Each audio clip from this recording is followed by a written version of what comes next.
دع الأيام تفعل ما تشاء وطب نفسا إذا حكم القضاء ولا تجزع لحادثة الليالي فما لحوادث الدنيا بقاء وكن رجلا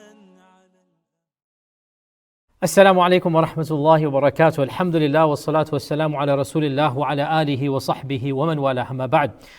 Brothers and sisters, we are all painfully aware of what is happening in France. The situation in France is escalating dramatically, and we are watching in horror as more and more draconian laws are being passed. And it seems as if the current president, Macron, it is as if he is wanting to even provoke even more anger and incitement. And we here in America, by and large, the situation in France is somewhat alien to us. We don't quite understand, the differences between the Muslim community in America and the Muslim communities in France. The histories are different as well. The laws that the French Republic has are very different than our constitution here in America. And as somebody who has visited France a number of times and interacted with many French Muslims, I have continuously been, to be honest, shocked at the differences between Islam or Muslims as they exist in America and even England versus the Muslims of France, and the pressures and the Islamophobia on them. So what I wanted to do today is to actually bring in somebody, born and raised in France, somebody who's well aware of the situation, very active in the community, so that he can explain to us the reality on the ground of Muslims in France and how different it is for Muslims living in France. So I'm very honored that I have with me Marwan Muhammad, who is a French-Egyptian author and statistician. He has a whole career in finance, and he dedicated the last decade and a half, almost 15 years, fighting against Islamophobia. He was chosen to be the spokesperson and then the director of a very famous organization called CCIF, which in English translates as the Collective Against Islamophobia in France. This is the most prominent human rights NGO in France that is supporting Muslims. And then after this, he moved on and he became a diplomat for the Organization for Security and Cooperation in Europe, the OSCE. And in that position, he supported Muslim communities across Europe, Central Asia, and North America. In 2018, Brother Marwan was the pioneer. Obviously, he's a statistician, so he was the pioneer in conducting the first national survey of Muslims in France, which gave us very interesting statistics and analysis. Maybe we can talk to him about that. And then recently, Brother Marwan founded a new organization called the Muslims Platform, which is a large umbrella organization gathering hundreds of masajid, hundreds of other Islamic organizations across France under its umbrella, with almost 100,000 supporters. So, Brother Marwan, we're very honored and happy to have you on the show. Assalamu alaikum wa rahmatullah. Alaikum salam wa rahmatullah. Pleasure to be here. Alhamdulillah. And on top of this, allow me to say I'm very proud that I consider Marwan to be a student. I hope you allow me to say that he came and attended some of my classes and lectures in London. He came from France and he attended some of the lectures and classes there, and we had opportunities to interact, and he asked me some questions as well. This is almost 13 years ago, I think. How long ago? Exactly. Right? Yes. Exactly. And I gave him some advice, and subhanAllah, he told me that some of the advice I gave him actually helped him, or helped shape some of what he's done. So I'm very humbled and proud, and all of it is from Allah subhanahu wa ta'ala. Brother Marwan, I want to take a step back and start with the basics. Remember that most of us here in America, we really are not that familiar with the story of French Islam. So tell us roughly how many Muslims are in France. What percentage of the French are Muslims? And also, what are the main locations of the Muslims in France? And let's say, for example, Paris. What is the percentage of Muslims in the city of Paris? So lay for us the demographics. Of course. So we have a low estimate of Muslims, which is around 4.2 millions. This fits into the estimate where people declare themselves as Muslims. The higher estimate is around 7-8 million. So we are somewhere in between, depending on the origins or what we consider a cultural Muslim or the level of practice. But let's say conservative estimate 4.2, higher estimate 8 million.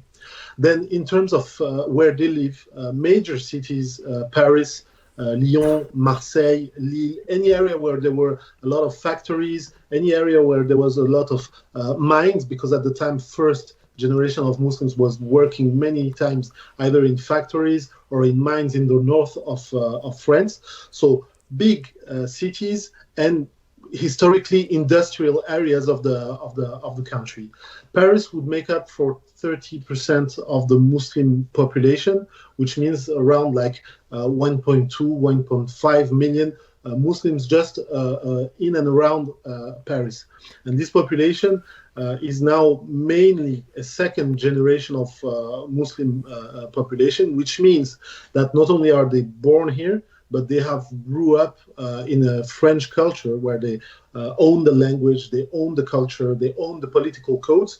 But this is the evolution between first and second generation Muslims in terms of ownership, in terms of sense of belonging. So that's the big picture I could draw for you in terms of statistics.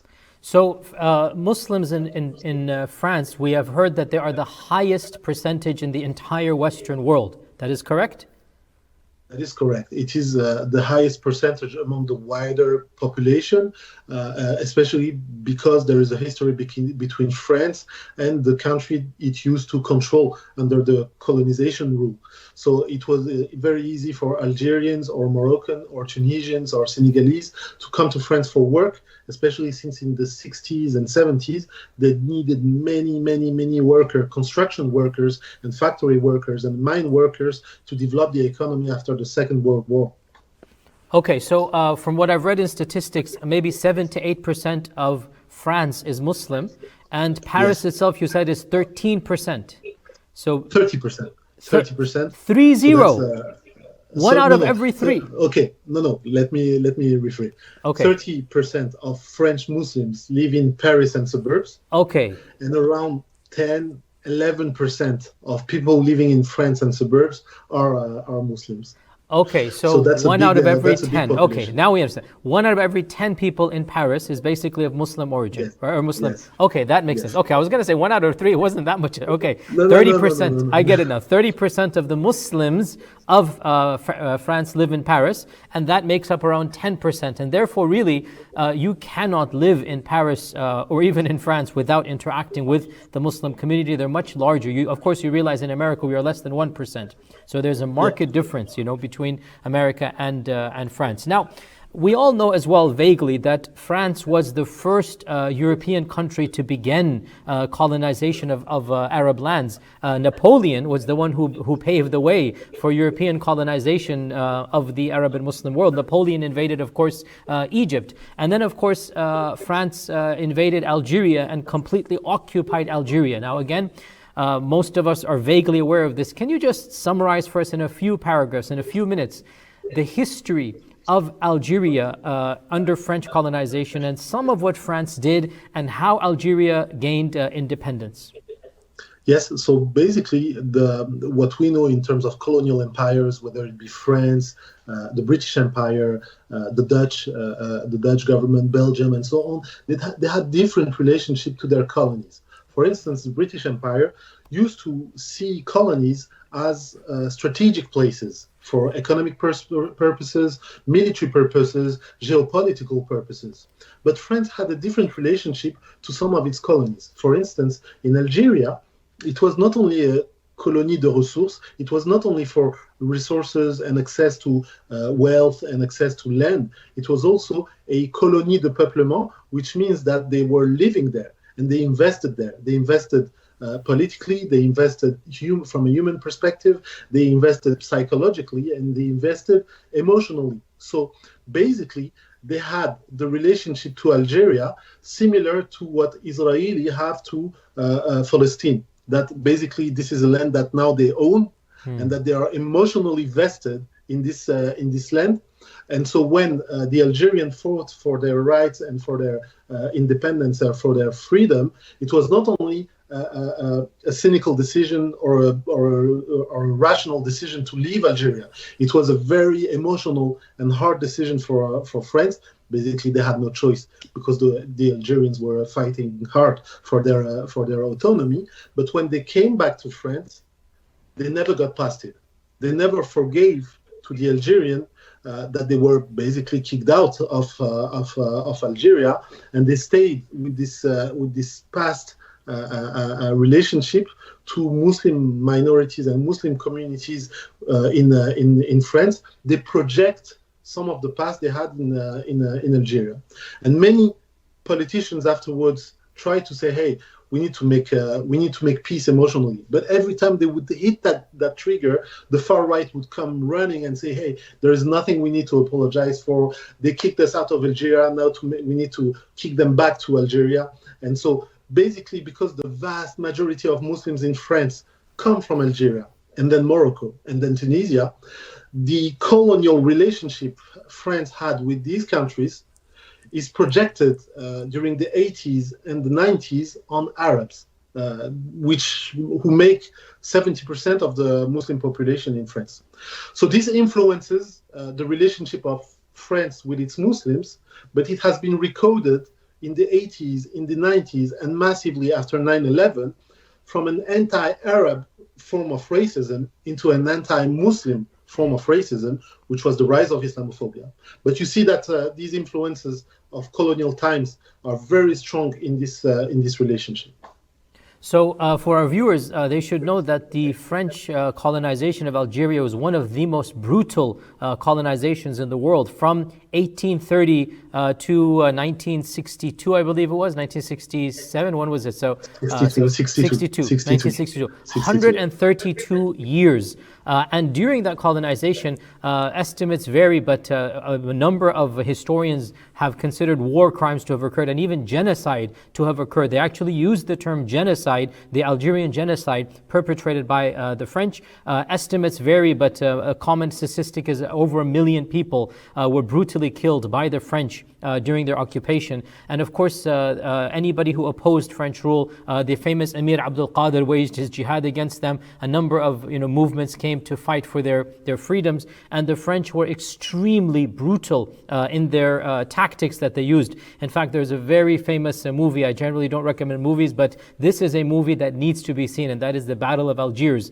It actually won many awards when it was released, and it's a semi-documentary. If you can find this on YouTube, it's called The Battle of Algiers. You will see the tactics of the French. Now, my question to you, Marwan, is that this was a very brutal occupation. We read about it, in our history books. Does the average French person, when they're growing up, they go to school, are they exposed to the realities of their countries in Algeria, what they themselves have done? There is a chapter in some of the history books going over colonization as an objective phenomenon. Like we used to own these places, and then there was this war, and then we came back to France, and then we had to leave these countries alone. But this is never thought from another perspective, the perspective of the Algerians, the perspectives of the Moroccans, and many things that we are going through today have direct relationship with these historical times. And there is a responsibility also from the Muslim community that we are not told this history of ours when we grow up, and so we never get past it. I take an example, a very specific example that is also valid for you guys in the US. You know how sometimes we say there are moderate Muslims and then there are extremists. Okay, in and of itself, this expression is Islamophobic because it considers Islam as a dangerous substance. You take a bit of it, you are moderate. You just take too much of it, you become extreme. This expression comes from colonial times. At the time, strategically, they thought that they could turn Muslims against one another, and that they could classify moderate Muslims, i.e. those who support the colonial rules, against extremist Muslims, which are basically independentists, those who fight for their freedoms. And so colonial administrators and academics of the time said that basically if you are dividing them, be careful, because if you are too nice, you are Islamophile, and if you are too hostile, you become Islamophobic, and it could be bad for the colonial rule. So you know that sometimes people say that the word Islamophobia has been invented by the mullahs and the Muslim to ban freedom of expression against Islam. Well, it's false. The French invented it, and the way they created it was to say discriminatory behavior toward Muslims is going to destabilize the colonial rule. So, for strategic purposes, we need to be balanced when we divide between them. See, that's how it's so important to learn our history, to understand our present and understand the root causes of these political behaviors. So again, a very important point here, that very common tactic of the colonizers, England did it as well and France did it as well, is to divide and conquer, is to find within the local population those that might be a little bit sympathetic and then adopt them as basically being the true, the moderate. So this is a very good point. I didn't know this, that the division of moderate and basically radical is coming from the French, and they're the ones saying anybody who approves of their rule becomes a moderate Muslim. Anybody who opposes their rule becomes a fanatic or a fundamentalist. And a very interesting point that, again, the whitewashing of history. I just gave a recent talk as well about history, the importance of history. We need to know where we came from, what has happened to us. And both Muslims and non-Muslim French, they really do not know the history of colonization. 132 years Algeria was occupied. How can that be ignored when now the children, great-great-grandchildren of those very Algerians are now in Paris and France? How can that reality be ignored? But again, as Brother Marwan says, a complete whitewashing, a complete taking out of the negatives, a very positive portrayal of how the French ruled benignly, and then they were kicked out by those savages who didn't want us, and now we are back to where we started and it's their loss basically. This is the narrative that is being hoisted on the people, and we have to educate ourselves and understand the reality of that brutal occupation. Brother Marwan as well, I want to ask you that, can you explain to us the French concept of laïcité and how that differs, from other secularisms, for example, in Canada and England and America, that the secularism of France is very different than the secularism of America. So can you give us a definition or example of laïcité? And for the first part of the question, how it applies to other religions other than Islam, and then we're going to come back and talk about Islam. But for now, laïcité vis-a-vis the Catholics and let's say the Jews and other religions. Okay, let's do a flashback in the beginning of the 20th century. At the time, the Church of France had a lot of power and influence. And after the Revolution and the Enlightenment and the Industrial Revolution and the rise of what we know as political theories of progress, there was a discussion about the place and the importance of the church and then the churches within the Republic. So there was a very heated debate to control and marginalize the influence of the church. And the idea was that laïcité, i.e. the separation between political power and religious power within the Republic, is going to solve the issues. And there were two understandings of laïcité. One was to demonize religion, exclude religion, silence religion. And it was really represented by a politician named Émile Combes. And then we have today people who are on his ideology, like former Prime Minister Manuel Valls, like a polemist like Caroline Fourest, or the Minister of Education Blanquer today. So he has like this very narrow view of laïcité, that basically religion is an issue. We need to ban it. Even if we don't say it, it is harmful to society. These are ideologies we need to get rid of. And then there was another political figure. His name was Aristide Briand, and he was more reasonable. He was still for the separation between political power and religious churches and cults. But he said, religion in and of itself is not a problem. The rule of laïcité is not against religion. The rule of laïcité is about like a legal principle of separation between the democracy and the institutions and religious communities. But fundamentally, it is a law of freedom for every religion to be practiced freely, as long as they don't try to take ownership or take control of the political powers. 100 years later, or 80 years later, this debate came back in the discussion when Muslims started being visible. The second generation of Muslims, those who studied in France, there was this idea that if they study at the School of the Republic, and that if we give them a chance to go to university, over time they will get away from their suburb, they will get away from their family, they will get far away from their religion. But that's the exact opposite that happened. The more they were educated, the more they were civically involved, the more they had access to influence, the closer they were to their families, the closer they were to their deen. And among the sisters, some of them started wearing the headscarf, and this was never forgiven by some who thought that, okay, you guys, we gave you education, we gave you access to French society, and instead of becoming like us, you go back to the models and the roots and the influence and the traditions of your family and of your faith and of your religion. And we wouldn't even listen to this generation of Muslims, because they would say, hey, the reason we are so proud of our faith is because we are French and we enjoy this freedom. And this is because we've learned critical thinking and sciences and literature, that we are proud that this is part of our heritage and we don't have to silence it. But this discussion never happened, and they were seen as ungrateful, I would say, ungrateful Arabs. We brought you to France, we accepted you, you were welcome in our schools, and now you turn against us by going back to your historical culture. So that's how the laïcité debate came back in our discussion in 1989. This was the first case, and since then it has been a poison in the French discussion. Every 6 months, every year, you have a hijab controversy or a halal controversy or a burkini controversy, destroying the political discussion in France by creating a mass diversion from any economic, health, educational, social problem in the country.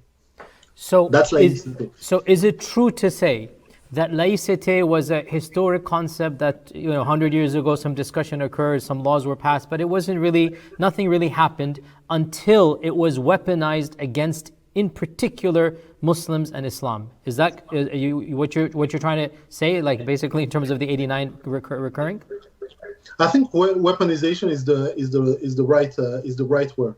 It was a legal principle of independence and of freedom of religion, and it's been recomposed, weaponized as a tool for excluding Muslims, marginalizing Muslims, stigmatizing Muslims as the most visible, most dynamic monotheistic religion in the country. And it was also a very potent political tool, because in the 80s, racism was about, you dirty Arab, go back to your country.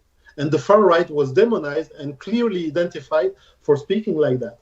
You migrants, you refugees, you Arabs, you black people, go back to your country.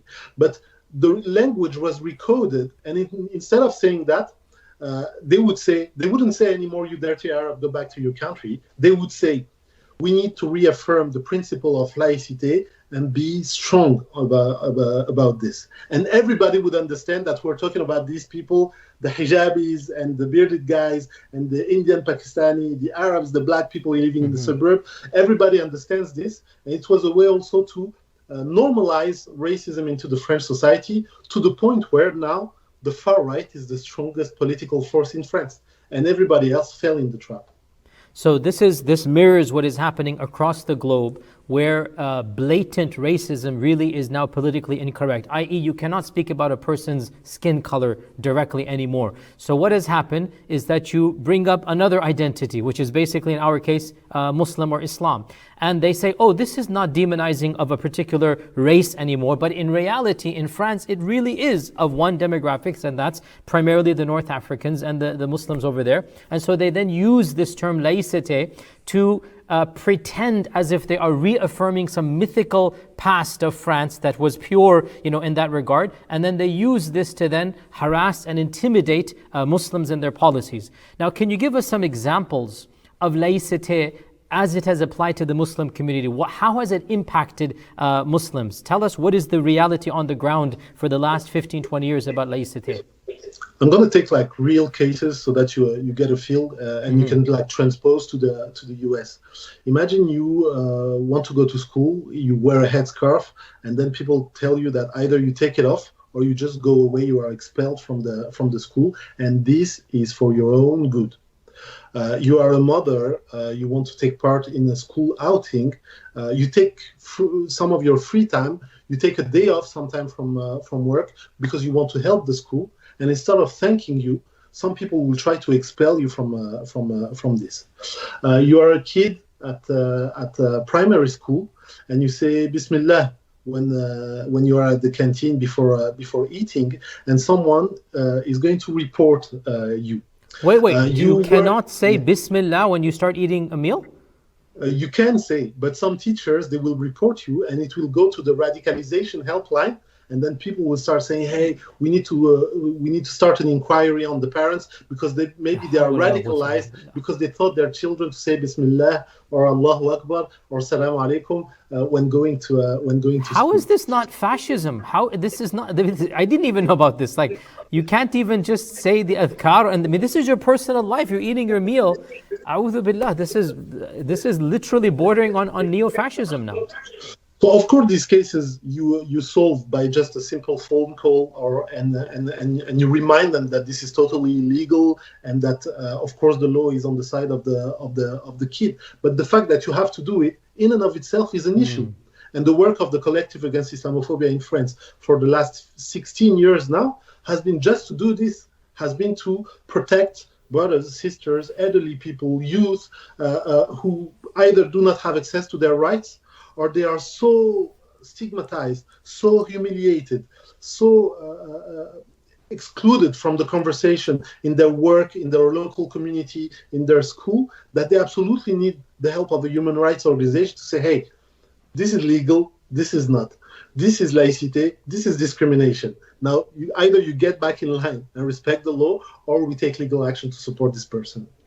And that's how, for instance, we challenged the burkini bans. That's how we won hundreds of cases of discrimination to support and create case law that was protective, not only for Muslim communities, but for all communities. Because when we restrict this fundamental freedom for Muslims, it is harmful for everyone. The laws that ban headscarf from school, it banned also the kippah for our Jewish co-citizens. It banned also the turban for the Sikhs. It banned any religious symbol for youth, for young children, for families who did nothing wrong, who were normal French citizens, until some political figures said, hey, I think we can make a political win through this by stigmatizing these guys. Standard. This is what is happening with the rise of the far right.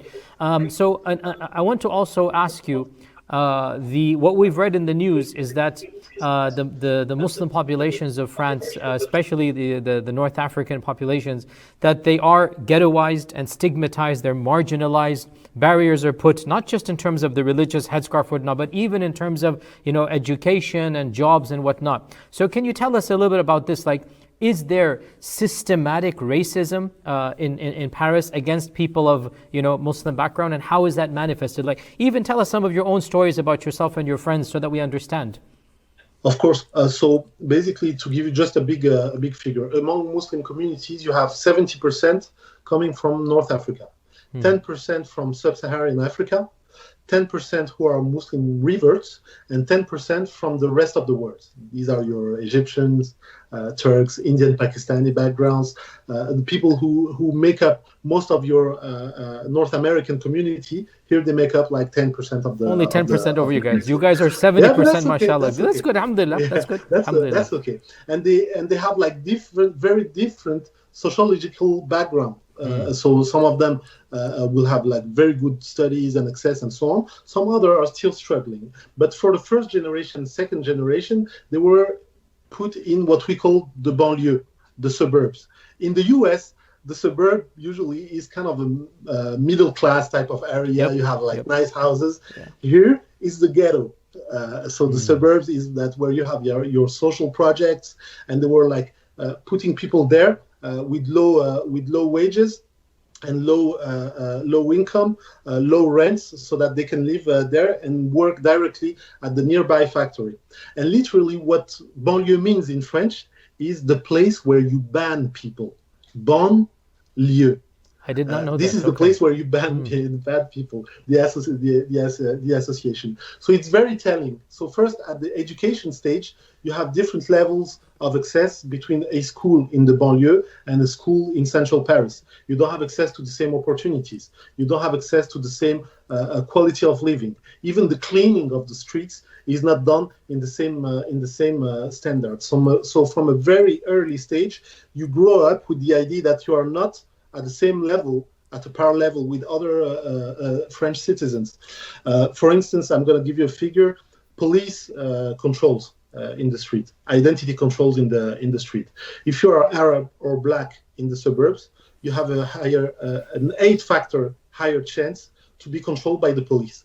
And so sometimes when we were younger, we knew that we would be controlled by the police. And mom would say, hey, don't forget your ID card, because otherwise you will go to the precinct, and you know that you will be controlled sometime by the same police officer in the same day. They know you since you are a kid, but they control you as a way to humiliate you sometimes, tell you like bad things, tell you basically your place. And as you grow up, you have access to different opportunities. And now, Muslim communities are overperforming from a studies perspective, and because they make up a higher proportion in the top schools, in the top engineering schools or business schools, medical schools, but coming from a very, very difficult background. And sometimes we need to really understand that this is not opportunity, this is survival. So people who access these excellence, these excellent jobs and sectors, it's not because someone came and tell them, hey, the Republic is going to help you. No, they were living in the suburb. They had to wake up at 5 in the morning, go to the university, finish the university, go to their night job, support the parents and the brothers and sisters, and then be the first Arab, be the first black man or woman in their area to go and attend medical school, to go and attend the best engineering school. So now with the second generation, we know that we have to give back. We know that we have to support and help and orientate. Some progress has been made in terms of equal opportunities. We are so very far from there. But we take ownership of this by doing like open days in engineering schools or in medical schools. People can have like some coaching so that they know that when they attend the tests, they have the better chance to go through and to be admitted in the university. So this is changing very fast, but we still don't have equal access to housing, to education, and health. And this is creating sometimes a feeling of humiliation, a feeling of inequality, which is not only a feeling, it's based on a reality, an objective reality, which is that if you come from the suburbs, if you are black, if you are Roma, if you are Arab, if you are Asian, you don't have access to the same opportunity, and you can break the wall, you can break the glass ceiling, but individual success sometimes hides and makes an excuse for collective failures. And this is the key problem that we have in France with minorities. I'm sure you guys have the same in the US. Every time you talk about inequalities, you will have stories that say, "But I know." Yep, exactly. The token. Hispanic person, he did Mexican this, he did that. person. He played the game right. He checked all the boxes. Yeah. So you see that the system works over it. Yeah, the system works to discriminate, but he broke the system to get past. The system is for the majority, and the majority of people don't have access to equal opportunity. Now, here in America, we have the Equal Opportunity Act, which was actually passed into law in the 1970s, where it is illegal to discriminate against somebody from a different background, skin color or whatnot. It is illegal if it is somehow proven. In France, is that the case, or is there subtle discrimination, or is there blatant discrimination when you apply for a job? Yeah, there are very strong discrimination laws which are protective if you can prove.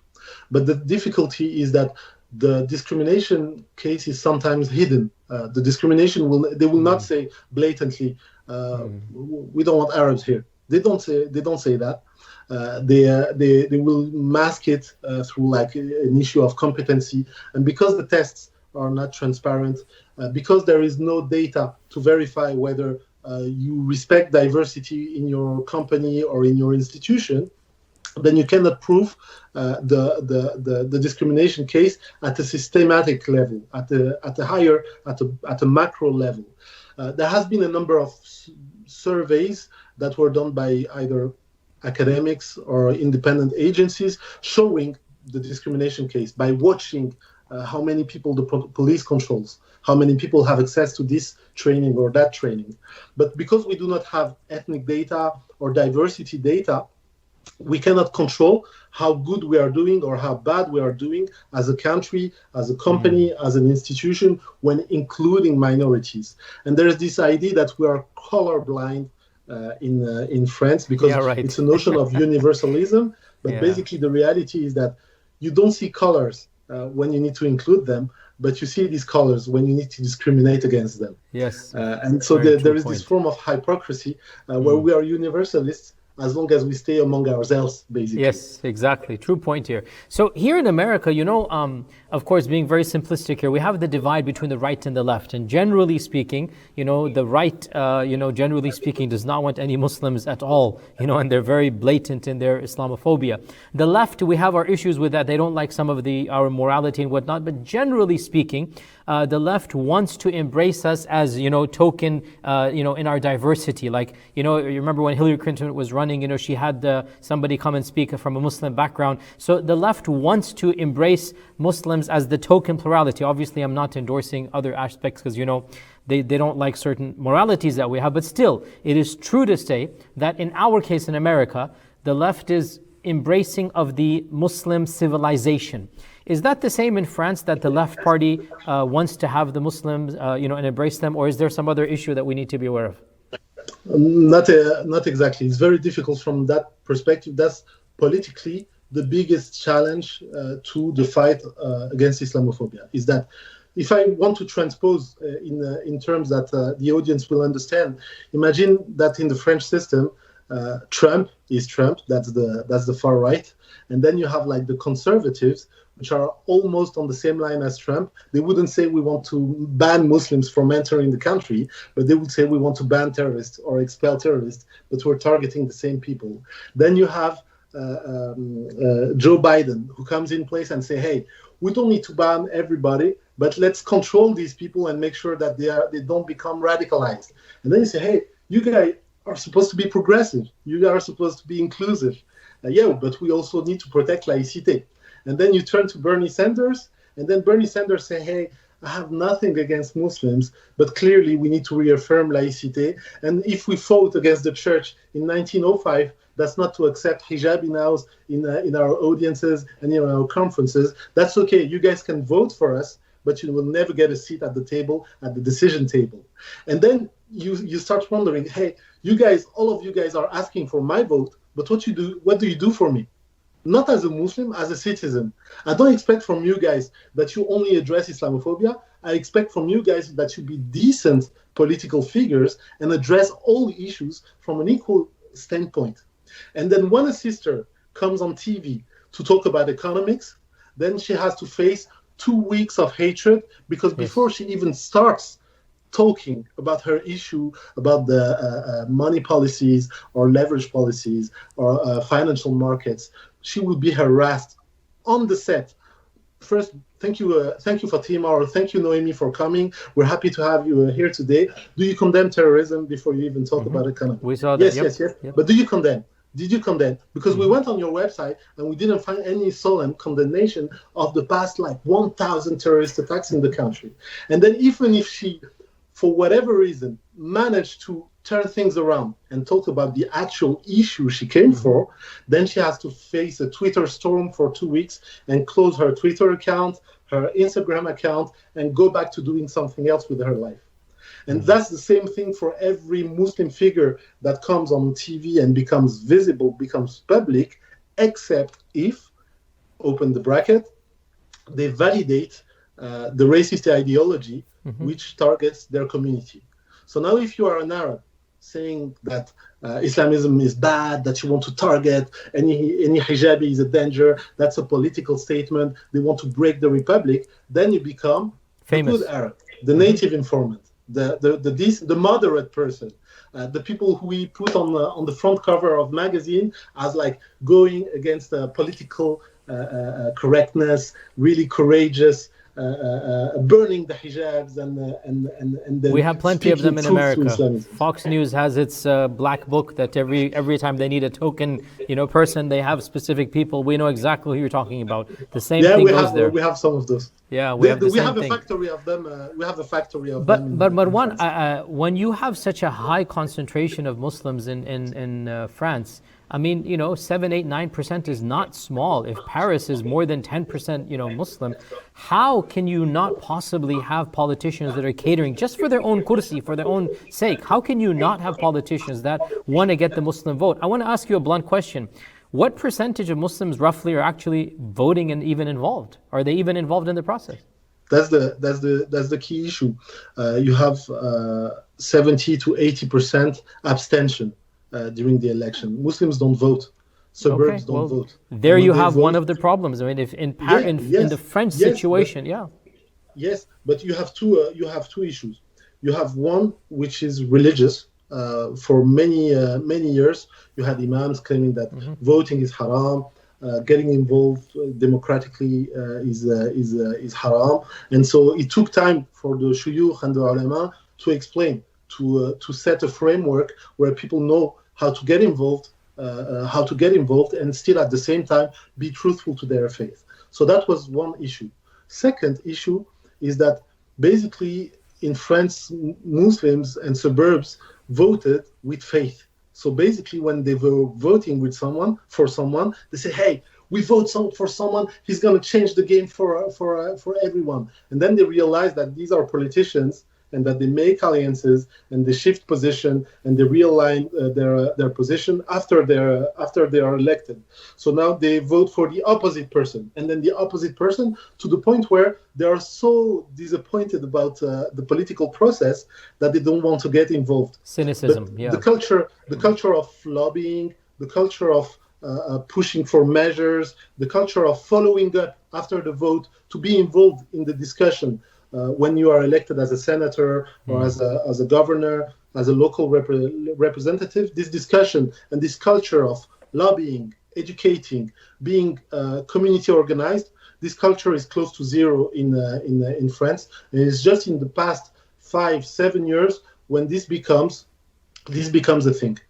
And the only few, let's say, minority figures who accessed the political game, it just took one mandate to turn them around.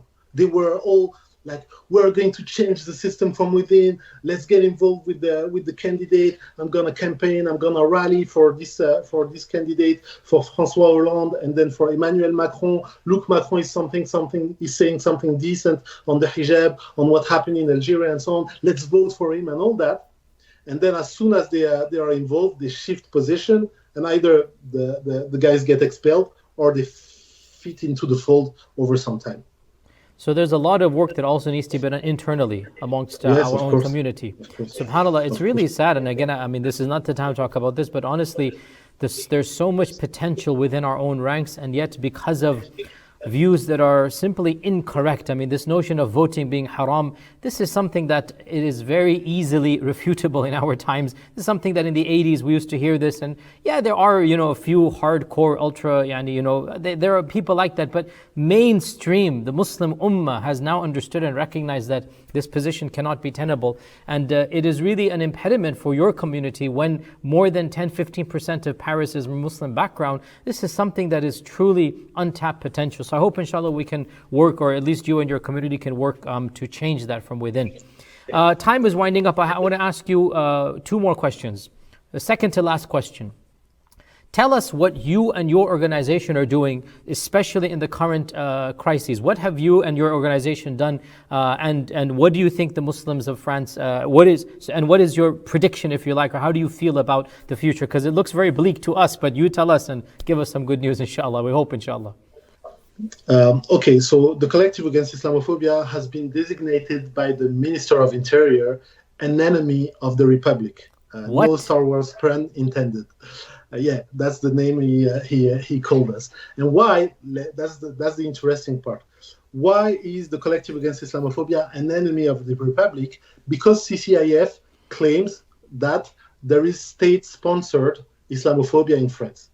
So for saying what is actually the reality at the grassroots level, we are the target of a dissolution as an association.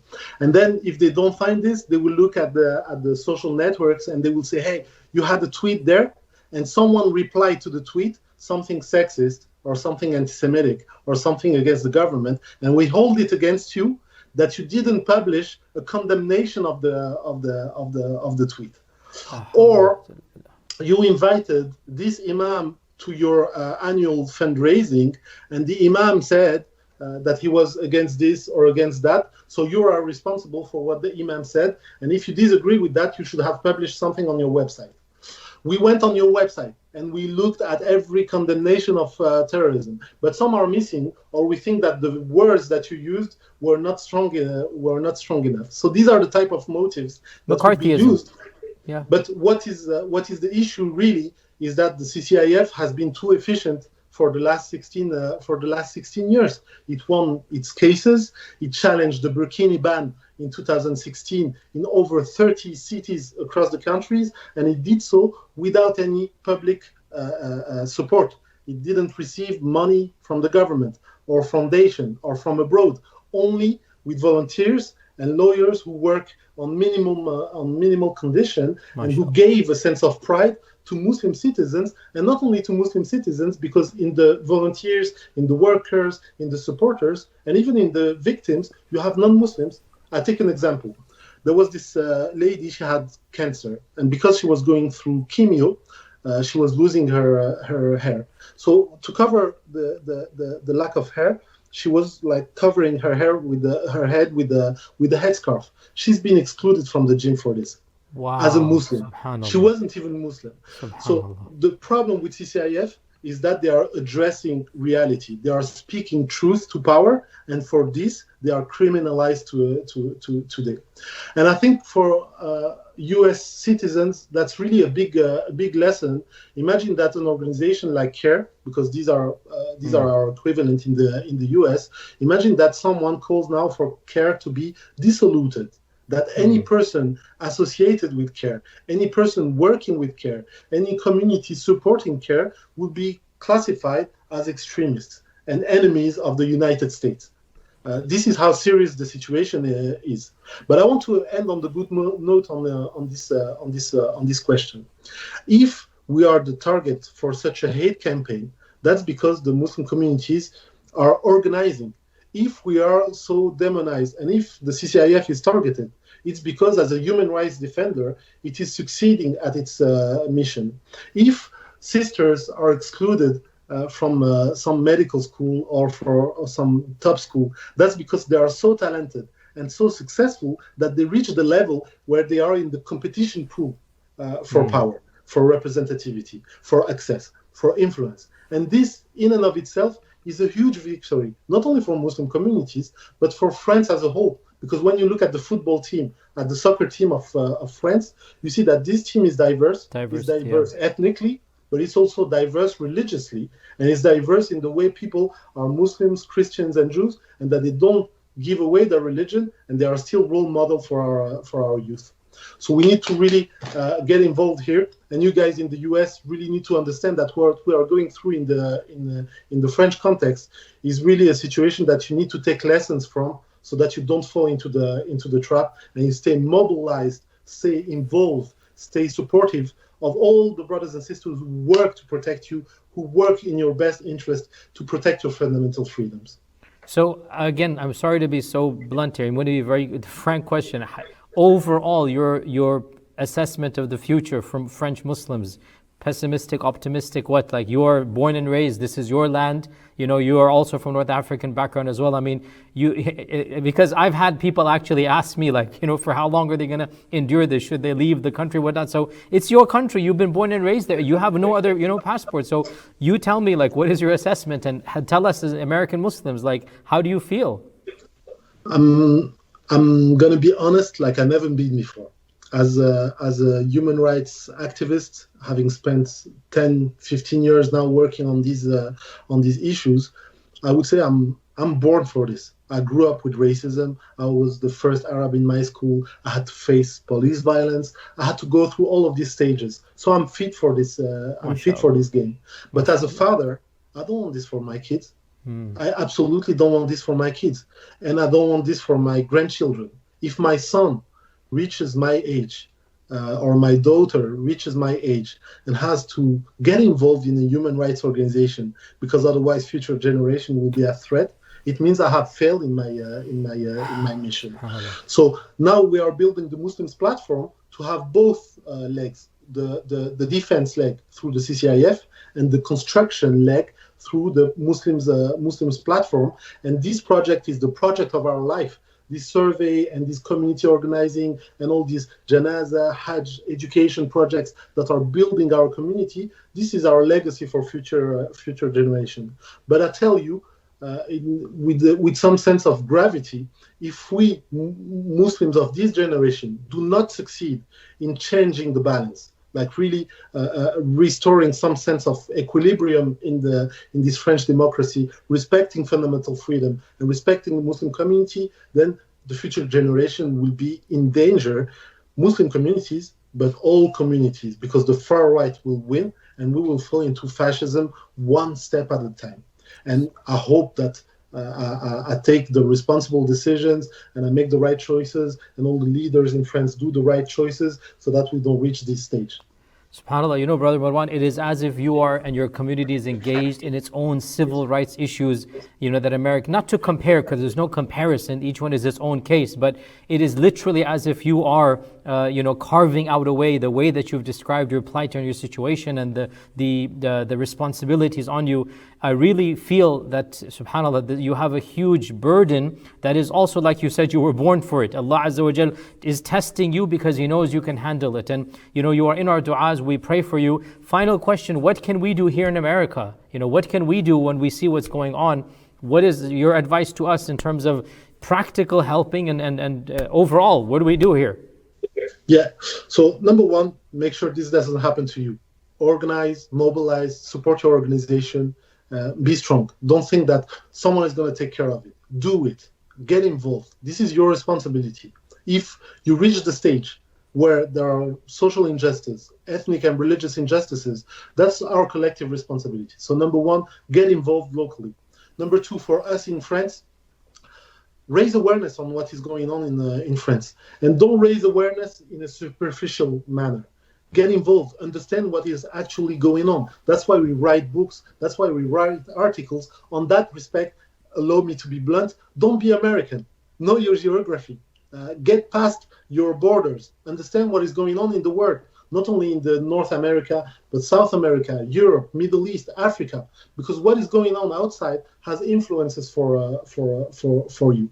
And if you really want to support us, you can make complaints in a polite, firm, documented manner to your French embassies locally. You can raise awareness in the media, take interviews, show the situation in France, convey the press releases of the Collective Against Islamophobia with the fact sheets and all the information. And you can also support us. Now, the Collective Against Islamophobia is going to move its activities somewhere else in Europe to protect the teams and to protect the continuity of our work, because we face thousands of death threats, and this is a dangerous time now. So you can also support us. The website is islamophobia.net, and you have an English version of the website. And then, of course, when you feel that you need us, because I used to do this a lot in Asia and in North America, we come sometime to the US, to Canada, to give trainings, to share experiences, to raise awareness on the situation in France, and then we try to build this bridge between communities, because at the end we share the same experience on many issues. SubhanAllah, Brother Marwan, honestly, it has been truly inspiring talking to you, because really you are a statistician. You are a person who worked in corporate office and then left all of that to dedicate your life to NGOs and to helping the Muslim community, I do not hesitate to call what you are doing one of the types of jihad that is very important. Let the French government quote me, this is an educational jihad. It is not a jihad of what they portray it as a jihad of the minds. It is a jihad of changing people's perception, and it is something that inshallah you will be rewarded for. I'm very humbled and honored that our paths have crossed, and we have some association as well, and I make lots of dua for you. Brothers and sisters, log on Islamophobia.net. You said I want people to be aware of what you're doing, right? That's IE at the end, right?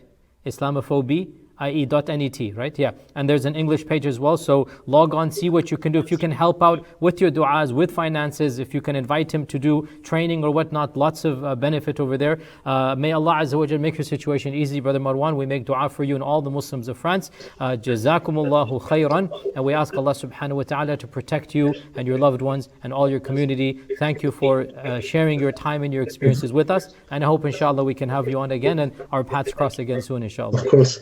إن شاء الله جزاكم الله خير السلام عليكم ورحمة الله يا من أجبت دعاء نوح فانتصر وحملته في فلكك المشحون يا من أحال النار حول خليله روحا وريحانا بقولك كن